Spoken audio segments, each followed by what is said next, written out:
And then we'll go with the central line. I'm just going to pick this one so you have a little visualization of what an arterial line is.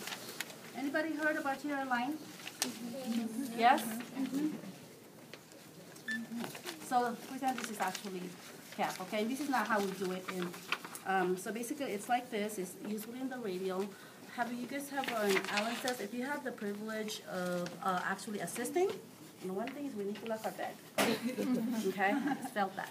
So if you have the privilege of assisting with arterial line insertion, that would be a good thing.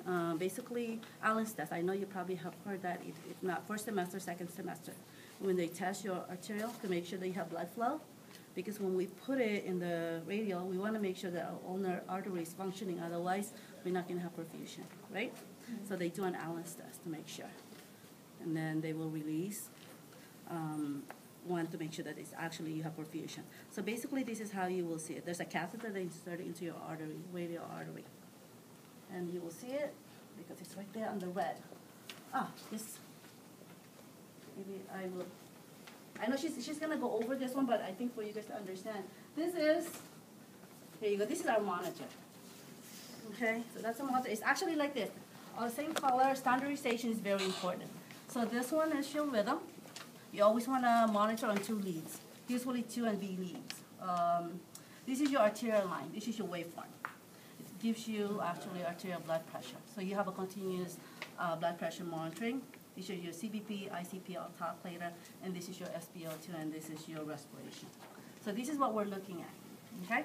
So that's the arterial line. So when you have an arterial line, you want to make sure that it's actually sutured.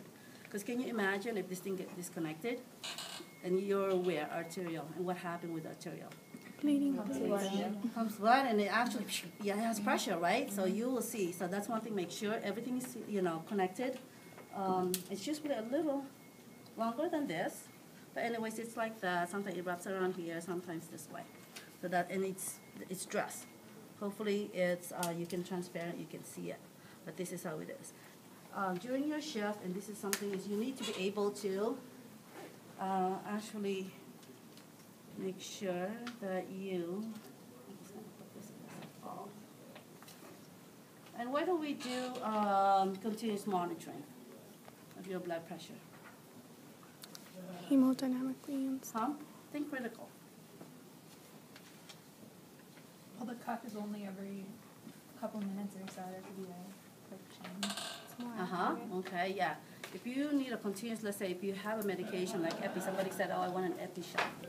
And I'm not going to give you epi shot because you're still up and about, right? Mm-hmm. So let's say your patient's in an epi drip. You need a continuous monitoring, levofed. Those are the medication that's probably, I believe, is on your med list. So if you have medication for your patient that continues vasoactive drugs or any medication that continuously looks at and you titrate it based on their blood pressure, guess what? I don't want you to do every 5 minutes of vital sign on me, especially that cough. Okay? So we need that like continuous.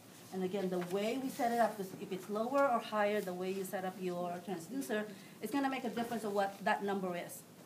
So, and we are treating that number. Okay? So the way to set up for the art line, and also for the central line, the central venous pressure, is we call, there's the bag. Here you go. This is a pressure bag because it has pressure. So it really makes sense in things in nursing. So here's normal saline. It's good for 4 days. Okay, so what you would do, if you have, or asked to set it up, usually, sometimes they do it electively, sometimes emergent. So this is a normal saline full. Okay? Put your date and all of that stuff. And in there so long, it's taking the shape of bread. No, there's no more. I remember when there's actually water in here. I think it's been 2 years now, I think. So there's water, you spike it like you would normally any bag. You put this in this pressure bag, so this is a pressure bag. And you actually hook it this way. Okay? And you pump it to 300. And let's just think about that. Why 300? And this is an art line.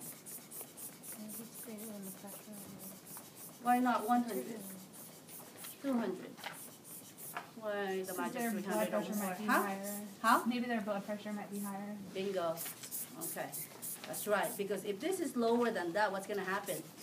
The blood is going to, yeah, so it's at 300. And it's actually will tell you. Yeah, because if their blood pressure is 250 and you just pump it to 150, it's not going to do that.